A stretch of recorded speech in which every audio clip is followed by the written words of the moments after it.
Friends, വണ്ടി മാരുതി 800 ആണ്. 96 model വണ്ടിയാണ്. വണ്ടിയിൽ ഫുള്ള് പെയിൻറ്റിങ്ങും കാര്യങ്ങളും ഓൾട്രോ വർക്കും കംപ്ലീറ്റ് ആയിട്ട് ചെയ്തിട്ടുണ്ട്. ഏകദേശം ഒരു 2-2.5 ലക്ഷം രൂപയോളം വണ്ടിക്ക് ഇറക്കിയിട്ടുണ്ട്. പെയിൻറ്റൊക്കെ നമുക്ക് ഇങ്ങനെ കാണുമ്പോൾ കറക്റ്റായിട്ട് അറിയുന്നില്ല. കറക്റ്റ് പുറത്ത് നിർത്തി കഴിഞ്ഞാൽ അറിയാം. ഡബിൾ ഷെയ്ഡ് കളറാണ്. അതുപോലെ തന്നെ ഒരു ബ്ലൂവും ഗ്രീനും ആയിട്ടുള്ള ഒരു ഷെയ്ഡ് വരുന്നൊരു കളറാണ്. എന്താണെന്ന് വെച്ച് കഴിഞ്ഞാൽ ഇതുപോലൊരു വണ്ടി 800 ഞാൻ കണ്ടിട്ടേ ഇല്ല. എന്താണെന്ന് വെച്ച് കഴിഞ്ഞാൽ അത്രയും നീറ്റ് എന്ന് പറഞ്ഞാൽ നീറ്റ്. ടൈപ്പ് 1 വണ്ടിയാണ്. 96 മോഡൽ വണ്ടി. പക്ക റീസ്റ്റോർ ചെയ്തിട്ടുണ്ട് കസ്റ്റമർ. കണ്ടില്ല, എൻജിൻ റൂം എൻജിൻ ബേ ഒക്കെ ആണെന്നുണ്ടെങ്കിലും പെയിൻ്റൊക്കെ ചെയ്ത് പക്കാക്കിയിട്ടുണ്ട്. ഇപ്പോൾ അത് നമുക്ക് വന്നിരിക്കുന്നത് പറഞ്ഞു കഴിഞ്ഞാൽ കുറച്ച് ചെറിയ മൈന്യൂട്ടായിട്ടുള്ള കംപ്ലൈൻറ്റുകളാണ്. കസ്റ്റമർ വണ്ടി പക്കയായിട്ട് വെക്കുന്നതുകൊണ്ട് ഓരോരോ ചെറിയ വർക്ക് പോലും പക്ക ചെയ്തിട്ട് പോകുന്ന വണ്ടിയാണ്. അപ്പോൾ ചെറിയ വർക്കുകളേ ഉള്ളൂ. ഇൻറ്റീരിയലായാലും അപ്പോൾസറി ആയാലും എല്ലാം പക്കയായിട്ട് ചെയ്തിട്ടുണ്ട്. അതുപോലെ തന്നെ പവർ സ്റ്റിയറിങ്, RPM മീറ്റർ, അങ്ങനെയുള്ള എല്ലാ ഫെസിലിറ്റിയും നമുക്ക് വേണ്ട എല്ലാ കാര്യങ്ങളും ഇതിനകത്ത് ചെയ്തിട്ടുണ്ട്. പവർ വിൻഡോ, സെൻട്രൽ ലോക്ക് എല്ലാം ഇതിൽ ചെയ്തിട്ടുണ്ട്. ഇനിയിപ്പോൾ നമുക്ക് ചെയ്യാനുള്ളത് ഒന്ന് പവർ ബ്രേക്ക് ആക്കണം. പിന്നെ 2 വീൽ ബെയറിങ് മാറാനുണ്ട്. പിന്നെയൊക്കെ കസ്റ്റമറുടെ ചെറിയ സൗണ്ടുകളാണ്. ഡാഷ്ബോർഡിൽ ചെറിയ സൗണ്ടുകളുണ്ട്. പിന്നെ അതുപോലെ സസ്പെൻഷൻ സൈഡ് ചെറിയ മൈന്യൂട്ട് സൗണ്ടാണ്. ഹെവി സൗണ്ടോ ഇല്ലാന്നുണ്ടെങ്കിൽ എന്താ പറയുക, ഹെവി ആയിട്ടുള്ള വർക്കോ ഒന്നുമല്ല. ചെറിയ മൈന്യൂട്ടായിട്ടുള്ള വർക്കുകളാണ് ഇതിനകത്ത് ഉള്ളത്. വണ്ടി എന്തായാലും പക്ക. നമുക്ക് പുറമേ വെച്ച് നോക്കുമ്പോൾ നമ്മൾ പുറമേ കൊണ്ടുപോകണമെന്നുണ്ടെങ്കിലും ആൾക്കാർ പെട്ടെന്ന് അട്രാക്റ്റ് ചെയ്യുന്നൊരു വണ്ടി, പക്ക വണ്ടി. എന്താ വെച്ച് കഴിഞ്ഞാൽ ഇത് സിംഗിൾ ഓണർ വണ്ടിയാണ്. സിംഗിൾ ഓണർ വണ്ടി കസ്റ്റമർ സെക്കൻഡ് ഹാൻഡ് എടുത്തതാണ്. റേറ്റ് എന്ന് പറഞ്ഞു കഴിഞ്ഞാൽ മോഹവില കൊടുത്തിട്ടാണ് വണ്ടി എടുത്തിരിക്കുന്നത്. 896 മോഡൽ വണ്ടി 80,000 രൂപ കൊടുത്തിട്ടാണ് കസ്റ്റമർ ഈ വണ്ടി പർച്ചേസ് ചെയ്തിരിക്കുന്നത്.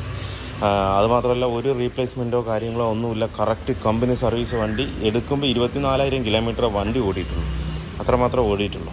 അങ്ങനെയാണ് കസ്റ്റമർ എടുത്തതിന് ശേഷം കസ്റ്റമർ ഇതിനകത്ത് നല്ലോണം 800 അത്രത്തോളം ഇഷ്ടമായതുകൊണ്ട് ഏകദേശം ഒരു 2.5 ലക്ഷം രൂപയോളം ഇതിനകത്ത് ഇറക്കിയിട്ടുണ്ട്. പെയിൻറ്റിങ് ആയിക്കോട്ടെ, ബാക്കിയുള്ള ഇൻറ്റീരിയൽ വർക്ക്, സീറ്റ് വർക്ക്, അതുപോലെ തന്നെ റൂഫ് എല്ലാം കൂടിയിട്ട്. ഇൻറ്റീരിയലൊക്കെ സീറ്റൊക്കെ എന്താ പറയുക, റെക്സിനൊക്കെ ഭയങ്കര ഒരു സെറ്റപ്പിലാണ് ഇതിൽ കൊടുത്തിരിക്കുന്നത്. കണ്ടില്ലേ, ഭയങ്കര ഒരു കാണാൻ തന്നെ ഒരു ഭംഗിയാണ്. അതുപോലെ ഡോർ പാഡുകൾ എല്ലാം അപ്പോൾസറി ചെയ്തിട്ടുണ്ട്. ടോപ്പ് അപ്പോൾസറി ചെയ്തിട്ടുണ്ട്. കണ്ടില്ലേ, വണ്ടി ഉള്ളിൽ ഇരുന്നാൽ തന്നെ നമുക്കൊരു ലക്ഷറി ലുക്ക് ഇതിനകത്ത് നമുക്ക് കറക്റ്റായിട്ട് ഫീലാവും. പിന്നെ പെയിൻറ്റിങ്ങിൽ ചെറിയ നമുക്ക് കോട്ടം പറയാനില്ല. ചെറിയ ഒരു എന്താ പറയുക, പഴയ വണ്ടിയുടെ ഒരു ചെറിയൊരു ഫീലും മാത്രമേ ഉള്ളൂ. അല്ലാതെ വേറെ ഒരു പ്രശ്നവും ഇതിനകത്ത് ഇല്ല. അപ്പോൾ നമുക്കിതിനകത്ത് ഇപ്പോൾ ചെയ്യാനുള്ളത് ഫുൾ ചെക്കപ്പ് ഉണ്ട്, 4 ബെയറിങ് ചെക്ക് ചെയ്യാനുണ്ട്. ഇതൊക്കെയാണ് കസ്റ്റമറുടെ കംപ്ലയിൻറ്റ് നോട്ട് ചെയ്ത് തന്നിരിക്കുന്നത്. ഇത്രയും കംപ്ലയിൻറ്റുകളുണ്ട്. എല്ലാം ചെറിയ മൈന്യൂട്ടായിട്ടുള്ള കംപ്ലയിൻ്റാണ്. എങ്കിലും അത് പക്ക ക്ലിയർ ആക്കണം. പിന്നെ മെയിനായിട്ടുള്ളത് നമുക്ക് ഇതിൻ്റെ പവർ ബ്രേക്ക് ആക്കണം. ഇതിപ്പോൾ നോർമൽ ബ്രേക്കാണ് ഇതിനകത്തിരിക്കുന്നത്. പവർ ബ്രേക്ക് ആക്കാനുണ്ട്. അപ്പോൾ അതുപോലെ നമുക്ക് ബോഷിൻ്റെ കിറ്റ് കിട്ടാനുണ്ട് നമുക്ക്. പിന്നെ അതുപോലെ മറ്റേ ഫ്യൂൽ പമ്പ് മാറിയിട്ടുണ്ട്. പക്ഷേ ആ ഭാഗത്തുനിന്ന് നല്ലവണ്ണം ഓയിൽ ലീക്ക് ആയിക്കൊണ്ടിരിക്കുന്നുണ്ട്. നല്ലവണ്ണം ഒഴുകിക്കൊണ്ടിരിക്കുകയാണ് ഓയിൽ. അപ്പോൾ അതൊന്ന് ക്ലിയർ ചെയ്യാനുണ്ട്. അങ്ങനെ മൈന്യൂട്ടായിട്ടുള്ള വർക്കുള്ളൂ, വലിയ വർക്കുകളില്ല. ഇങ്ങനെ നമുക്ക് കംപ്ലീറ്റ് ആയിട്ട് ചെയ്യാം. അതിനകത്ത് വണ്ടി പക്ക കണ്ടീഷൻ. എന്താ പറയുക, കാണുമ്പോൾ തന്നെ നമുക്ക് തന്നെ കൊതിയാവുകയാണ് വണ്ടി കാണുമ്പോൾ. നമ്മളൊരു ലക്ഷറി വണ്ടി, വലിയ വണ്ടി പണിയെടുക്കുന്നതിനേക്കാളൊരു സന്തോഷവും സുഖവും നമുക്ക് ഇങ്ങനെയുള്ള വണ്ടികൾ പണിയെടുക്കുമ്പോൾ നമുക്ക് നല്ലോണം ഫീലാവുന്നുണ്ട്. എന്തായാലും നമുക്ക് ബാക്കി വർക്കുകൾ ഞാൻ ഇതിനകത്ത് ചെയ്യാൻ ഞാൻ പറയാം. ആ വാക്വം ബൂസ്റ്റർ സെറ്റ് ചെയ്യാനായിട്ട് ഒരു T ജംഗ്ഷൻ ഉണ്ടാക്കണം. അപ്പോൾ അതിനായിട്ടാണ് ഇത് വന്നിട്ട് നമ്മുടെ വീട്ടിലൊക്കെ ഗ്യാസ് ഉപയോഗിക്കുന്ന ആ പൈപ്പ് കണക്ട് ചെയ്യുന്ന T ജംഗ്ഷനാണ് ഈ സാധനം. അത് നമ്മൾ എടുത്തതിന് ശേഷം അതിലൊരു ഓൾറെഡി വാക്വം പൈപ്പ് വന്ന് കിടക്കുന്നുണ്ടാവും മാനിഫോൾഡിൽ, കാർബറേറ്റർ വണ്ടിക്ക്. അതിൻ്റെ ത്രെഡാണ് ഇത്. ആ ത്രെഡ് ഞാൻ ഇവിടെ ഒരു പൈപ്പ്, ഒരു ചെറിയൊരു ഈ വണ്ണമുള്ളൊരു പൈപ്പും കൂടെ ഇതിനകത്തുണ്ടാവും. അത് കട്ട് ചെയ്തെടുത്തിട്ട് ഇത് ഡ്രില്ല് ചെയ്തിട്ട് വലിയ ഹോളാക്കി, കണ്ടില്ലേ, വലിയ ഹോളാക്കിയിട്ട് ഇനി ഇതിന് നമുക്ക് ഇവിടെ വെച്ച് ഇങ്ങനെ വെൽഡ് ചെയ്യണം. ഇങ്ങനെ വെച്ച് ഇത് വെൽഡ് ചെയ്യണം. അപ്പോൾ നമുക്ക് മറ്റേ ഇതിന് വാക്വം കൊടുക്കാനായിട്ട് ഇവിടെ ഒരു പൈപ്പ് ഞാനത് വെൽഡ് ചെയ്തിട്ടുണ്ട്. അത് നമ്മുടെ ബ്രേക്ക് പൈപ്പ് ലൈനാണ്. ബ്രേക്ക് പൈപ്പ് ലൈനിൻ്റെ ആ കോട പോലത്തുള്ളൊരു സാധനം, അതിൽ കറക്റ്റ് സീറ്റിംഗ് ആണ്. അതിങ്ങനെ വെച്ചും കൊണ്ട് പിച്ചള വെൽഡ് അടിച്ചിട്ട് ഒന്ന് സെറ്റാക്കി വെച്ച് കഴിഞ്ഞാൽ പിന്നെ അത് അവിടെ നിന്ന് ഇളകില്ല, കറക്റ്റായിരിക്കും. പിന്നെ ഇതും അതുപോലെ നമ്മൾ ഇതിനകത്ത് വെൽഡ് ഇത് പിടിച്ച് കഴിഞ്ഞ് കഴിഞ്ഞാൽ നമുക്ക് കറക്റ്റ് ത്രെഡിലും കിട്ടും. യാതൊരുവിധ നമുക്ക് മാറ്റങ്ങളോ മാനിഫോൾഡിലോ ഒന്നും ത്രൂ ചെയ്യുകയോ ഒന്നും ആവശ്യമില്ല. അപ്പോൾ നമ്മൾ ജംഗ്ഷൻ ഉണ്ടാക്കിയിട്ടുണ്ട്. ഇതാണ്ടല്ലേ, ഇതുപോലെയാണ് ഉണ്ടാക്കിയിരിക്കുന്നത്. ഇനി നമുക്ക് ഡയറക്റ്റ് ഈ ത്രെഡിൽ നമുക്ക് ഡയറക്റ്റ് സെറ്റ് ചെയ്താൽ മതി അല്ലേ. അങ്ങനെ വെച്ച് ഡയറക്റ്റ് ത്രെഡ് ഇട്ട് കഴിഞ്ഞ് കഴിഞ്ഞാൽ പിന്നെ നമുക്ക് വേറെ ഓൾട്രേഷൻ വർക്കൊന്നും ആവശ്യമില്ല. ഓൾട്രേഷൻ വർക്കൊന്നും ഇത് ഓൾട്രേഷൻ തന്നെയാണ് എങ്കിലും നമുക്ക് ജെന്യൂൻ ആയിട്ടുള്ള ആ ത്രെഡിലോ കാര്യത്തിലോ ഒന്നും നമുക്ക് ചെയ്യേണ്ട ആവശ്യമില്ല. ഇത് കറക്റ്റായിട്ട് സെറ്റ് ചെയ്ത് കഴിഞ്ഞ് കഴിഞ്ഞാൽ നമുക്ക് ഒരു ലൈൻ നേരെ ഇതിലേക്കും കൊടുക്കാം, ബാക്കത്തിൻ്റെ ലൈനിലേക്കും കൊടുക്കാം, ഒരു ലൈൻ നേരെ നമുക്ക് ബാക്കും ബൂസ്റ്ററിലേക്കും കൊടുക്കാം. കറക്റ്റായിരിക്കും. എന്തായാലും നമുക്കിതിന് സെറ്റ് ചെയ്യാം. പിന്നെ ബൂസ്റ്റർ നമ്മൾ സെറ്റ് ചെയ്ത് വെച്ചിട്ടുണ്ട്. ഇതാണ് ബൂസ്റ്റർ വരുന്നത്, 5 സ്പീഡിൻ്റെയാണ് ബൂസ്റ്റർ വരുന്നത്. നമ്മളെടുത്തിരിക്കുന്നത് ജെന്യൂൻ കിട്ടാനില്ലാത്തതുകൊണ്ട് ബോഷിൻ്റെ കിറ്റാണ് നമ്മൾ എടുത്തിരിക്കുന്നത്. ബോഷിൻ്റെ കിറ്റാകുമ്പോൾ ഏകദേശം 4 ചില്ലറ 5 രൂപയുടെ അടുത്ത് വരുന്നുണ്ട്.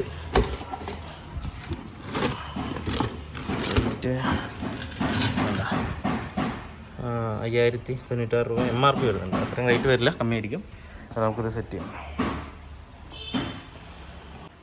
നമുക്ക് ആ ത്രെഡ് അങ്ങനെ ഇടുകയാണെന്നുണ്ടെങ്കിൽ നമുക്ക് പറ്റില്ല. കാരണം എന്താ വെച്ച് കഴിഞ്ഞാൽ അതിൻ്റെ ഹോള് നല്ലോണം ചെറുതായതുകൊണ്ട് വഴക്കം നമുക്ക് കറക്റ്റായിട്ട് കിട്ടണമെന്നില്ല. നമ്മൾ അതുകൊണ്ടാണ് അത് ഡ്രില്ല് ചെയ്ത് വലുതാക്കിയത് അല്ലേ.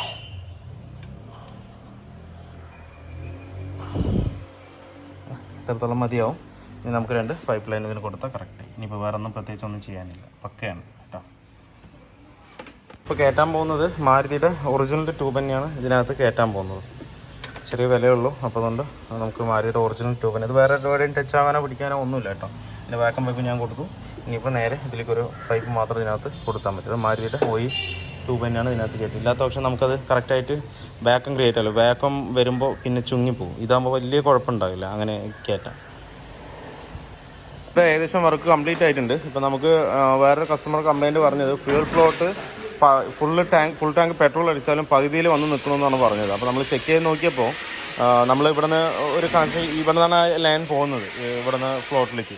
അപ്പോൾ അവിടെ വിടിയിച്ചിട്ട് നമുക്ക് ഡയറക്റ്റ് എർത്ത് ചെയ്ത് നോക്കുമ്പോൾ ഫ്ലോട്ട് കറക്റ്റായിട്ട് ഫുള്ളായിട്ട് പൊങ്ങുന്നുണ്ട്. പക്ഷേങ്കിൽ ഫുൾ ടാങ്ക് അടിക്കുമ്പോൾ ഫുള്ളായിട്ട് കാണിക്കുന്നില്ല, ഒരു ഹാഫ് പോർഷനിൽ നിൽക്കണമെന്നാണ് കസ്റ്റമർ പറഞ്ഞത്. അപ്പോൾ പിന്നെ എന്തായാലും ഈ ഫ്ലോട്ടിൻ്റെ കംപ്ലയിൻറ്റിനെ വരുള്ളൂ. അപ്പോൾ നമുക്ക് എന്തായാലും ഈ ഫ്ലോട്ട് മാറ്റി വിടാം.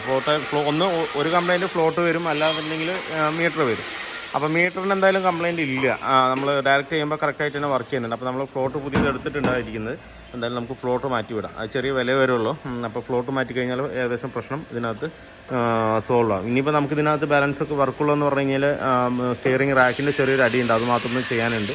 അതെന്താണെന്നുള്ളത് നോക്കിയിട്ട് നമുക്ക് ചെയ്യാം.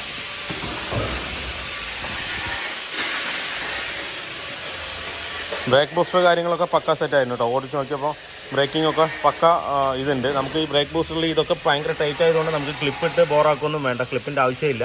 ഇത് വലിച്ചാലും ഇത് പുറത്ത് വരില്ല. അതുകൊണ്ട് നമുക്ക് അതിൻ്റെ ആവശ്യമൊന്നുമില്ല. ക്ലിപ്പിട്ടിട്ട് എക്സ്ട്രാ ഒരു ക്ലിപ്പ് പോലെ ഇരിക്കേണ്ട ഒരു സിറ്റുവേഷൻ ഒന്നും വേണ്ട. ഊരി വരില്ല, അത് കറക്റ്റായിരിക്കും. പിന്നെ നമുക്ക് പൈപ്പ് ലൈൻ കൊടുക്കുമ്പോൾ ആ ലൈൻ കുറച്ച് അപ്പുറത്ത് വിടിയിച്ചിട്ട് അങ്ങോട്ടും ഇങ്ങോട്ടും വലിച്ചിട്ട് വേണം കൊടുക്കാനായിട്ട്. ബ്രേക്കിംഗ് ഒക്കെ പക്ക എഫിഷ്യൻസി ആയിട്ടുണ്ട്. നമുക്ക് ആൾട്ടോൻ്റെ ആ ഒരു ബ്രേക്ക് കറക്റ്റായിട്ട് ഇതിനകത്ത് ഫീൽ ചെയ്യുന്നുണ്ട്. ഇനി ബാക്കി നമുക്ക് ആ റാക്കിൻ്റെ പണിയും കൂടെ കഴിഞ്ഞ് ആ ഡാഷ്ബോർഡ് ചെറിയൊരു സൗണ്ട് വരുന്നുണ്ട്. ഈ ഭാഗത്ത് നമുക്ക് ഇവിടെ തട്ടുമ്പോൾ ഒരു കിറുകിറുന്നൊരു സൗണ്ട് വരുന്നത്. എനിക്ക് മീറ്ററിൻ്റെ സൗണ്ടുമാതിരി ഫീൽ ചെയ്യുന്നുണ്ട്. എന്തായാലും നമുക്ക് അതും കൂടെ ഒന്ന് ക്ലിയർ ആയി കഴിഞ്ഞാൽ വണ്ടിയുടെ വർക്ക് ഏകദേശം ഫിനിഷ് ആയിട്ടുണ്ട്. 800 വർക്ക് ഫുള്ളി കംപ്ലീറ്റ് ആയിട്ടുണ്ട്. വാഷിങ്ങും കൂടെ കഴിഞ്ഞിട്ടുണ്ട്. ഇപ്പോൾ കണ്ടില്ലേ, നമുക്ക് ഈ വണ്ടിയിൽ ഫോട്ടോയിൽ കാണുമ്പോൾ ശരിക്കും അതൊരു ബ്ലൂ ഷെയ്ഡ് മാതിരി കാണുന്നുണ്ട്. പക്ഷേങ്കിൽ നമുക്ക് നേരിട്ട് നോക്കുകയാണെങ്കിൽ ഇതൊരു ഗ്രീനാണ്. നമ്മുടെ കണ്ണിൽ നേരിട്ട് നോക്കുമ്പോൾ ഇങ്ങനെ നോക്കുമ്പോൾ ഒരു ബ്ലൂ ഷെയ്ഡ്. അപ്പോൾ വർക്കും കംപ്ലീറ്റ് ആയിട്ടുണ്ട്. നമുക്ക് മെയിനായിട്ട് എസിയുടെ കംപ്രസറിൻ്റെ സൗണ്ട്, പിന്നെ അതുപോലെ ബെയറിങ്ങിൻ്റെ സൗണ്ട്, അങ്ങനെയുള്ള കംപ്ലയിൻ്റാണ് കൂടുതലായിട്ട് ഉണ്ടായിരുന്നത്. അതുപോലെ ഡാഷ്ബോർഡ് സൗണ്ടുകളാണ് മെയിനായിട്ട്. എന്ന് വെച്ചാൽ വണ്ടി അത്രയും പെർഫെക്റ്റാണ്. ചെറിയൊരു സൗണ്ട് പോലും, മൈന്യൂട്ട് സൗണ്ട് പോലും കസ്റ്റമർ അത്രയും കെയർ ചെയ്ത് നോക്കുന്നുണ്ട്. അപ്പോൾ അതുകൊണ്ട് മെയിനായിട്ട് സൗണ്ടുകളാണ് കംപ്ലയിൻ്റ് ഉണ്ടായിരുന്നത് കസ്റ്റമർക്ക്. അപ്പോൾ നമ്മളെല്ലാ കംപ്ലയിൻറ്റും ഇതിനകത്ത് സോൾവ് ആക്കിയിട്ടുണ്ട്. ഡാഷ്ബോർഡിൻ്റെ സൗണ്ട് കാര്യങ്ങൾ നേരത്തെ ഒക്കെ ഇവിടെയൊക്കെ തട്ടുമ്പോൾ കറകറന്ന സൗണ്ട് വന്നുകൊണ്ടിരുന്നു. അതൊക്കെ ക്ലിയർ ചെയ്തിട്ടുണ്ട്. അതൊക്കെ മീറ്ററിൻ്റെ ഉള്ളിൽ വന്ന സൗണ്ടുകളായിരുന്നു. അതൊക്കെ നമ്മൾ പക്ക ക്ലിയർ ചെയ്തിട്ടുണ്ട്.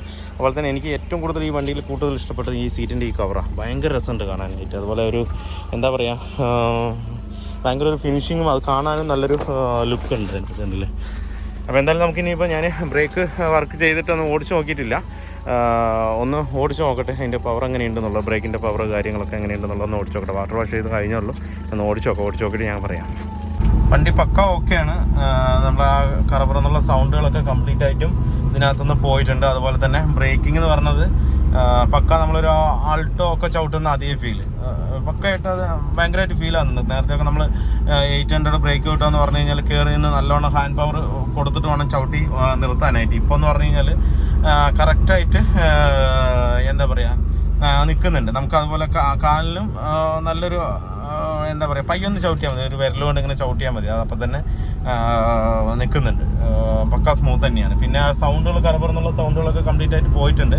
ഇനിയിപ്പോൾ നമുക്ക് മറ്റേ ഇതും കൂടെ നോക്കാം, റഫ് റോഡിലും കൂടെ ഒന്ന് ഓടിച്ച് നോക്കുന്നത്. മെയിൻ റോഡിലാണ് നോക്കുന്നത്, കംപ്ലൈൻ്റ് ഒന്നും ഇല്ല. ആ വീൽ ബാരിങ്ങിൻ്റെ സൗണ്ട് കാര്യങ്ങളെല്ലാം പോയിട്ടുണ്ട്. ഇനിയിപ്പോൾ നമുക്ക് കട്ട് റോട്ടിലും കൂടെ ഓടിച്ചാൽ തന്നെ ആ ഡാഷ്ബോർഡിൻ്റെ സൗണ്ട് എന്തെങ്കിലും ഉണ്ടെന്നുണ്ടെങ്കിൽ നമുക്കത് അറിയാൻ പറ്റുള്ളൂ. അപ്പം നമ്മുടെ എപ്പോഴത്തെയും ടെസ്റ്റ് ഡ്രൈവർ റോഡിൽ കയറിയിട്ടുണ്ട്. വേറെ സൗണ്ട്, പ്രത്യേകിച്ച് സൗണ്ടുകളൊന്നും ഇല്ല. എനിക്ക് ആ റാക്ക് ഒന്നുകൂടെ ടൈറ്റ് ചെയ്യേണ്ടി വരുന്നു തോന്നുന്നുണ്ട്. എന്ന് വെച്ചാൽ റാക്ക് ചെറിയൊരു പ്ലേ ഉണ്ട് അതിനകത്ത്. റാക്ക് ചെറുതായിട്ട് ഒന്നുകൂടെ ടൈറ്റ് ചെയ്യേണ്ടി വരും. വേറെ സ്റ്റിയറിംഗ് ബോൾ ജോയിൻറ്റിനോ കാര്യത്തിനോ ഒന്നും ഒരു ഷേക്കോ കാര്യങ്ങളോ ഒന്നും ഇല്ല ഇതിനകത്ത്. വെറുതെ പിന്നെ നമ്മൾ മാറ്റിയിട്ടും കാര്യമില്ല. ഓപ്ഷനിൽ മാറ്റാനായിട്ടൊന്നും ഇല്ല. ലോവർ ആം അതുപോലെ ബാക്കി എല്ലാ കാര്യങ്ങളും ഇതിനകത്ത് ചെയ്ത് തന്നെയാണ്. ബാക്കി വണ്ടി പക്ക ഓക്കെയാണ്. സൗണ്ട് വേറെ കറപറന്നുള്ള സൗണ്ടൊന്നും ഇല്ല. നേരത്തെ ഡാഷ്ബോർഡിൻ്റെ സൗണ്ട് പോയത് തന്നെ നമുക്ക് എത്രയോ സൗണ്ട് കുറഞ്ഞ മാതിരി ഉണ്ട്. ഇനിയിപ്പോൾ റൈറ്റ് സൈഡ് ഞാൻ പറഞ്ഞ ഇതിൻ്റെ റാക്കിൻ്റെ മാത്രം ഉണ്ട്. അതൊന്ന് ഡാമ്പർ പേഡ് ഒന്നുകൂടെ ടൈറ്റ് ചെയ്ത് കഴിഞ്ഞ് കഴിഞ്ഞാൽ ആ സൗണ്ട് കംപ്ലീറ്റ് ആയിട്ട് നിൽക്കും. അത് നമുക്ക് ഇങ്ങനെ തന്നെ കിട്ടുന്നുണ്ട്. കേട്ടോ, ഇങ്ങനെ ആക്കുമ്പോൾ തന്നെ സൗണ്ട് കറക്റ്റായിട്ട് അറിയുന്നുണ്ട്.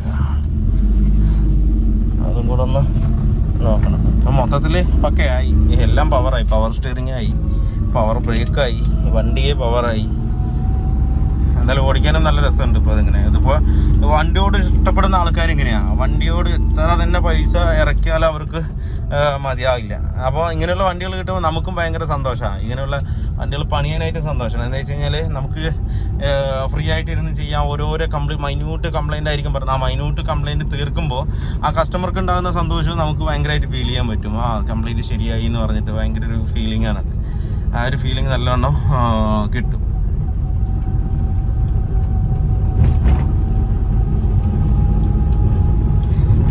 അപ്പോൾ വീഡിയോ എത്ര ഉള്ളൂ. വീഡിയോ എല്ലാവർക്കും ഇഷ്ടമായാലും ലൈക്ക് ചെയ്യുക, ഷെയർ ചെയ്യുക, അതുപോലെ തന്നെ സബ്സ്ക്രൈബ് ചെയ്യുക. സബ്സ്ക്രൈബ് ചെയ്യാതെയാണ് വീഡിയോ കാണുന്നെങ്കിൽ ഒന്ന് സബ്സ്ക്രൈബ് ചെയ്ത് സപ്പോർട്ട് ചെയ്യുക. അപ്പോൾ മറ്റൊരു വീഡിയോയിലേക്ക് കാണുന്നവരെ എല്ലാവർക്കും ബൈ.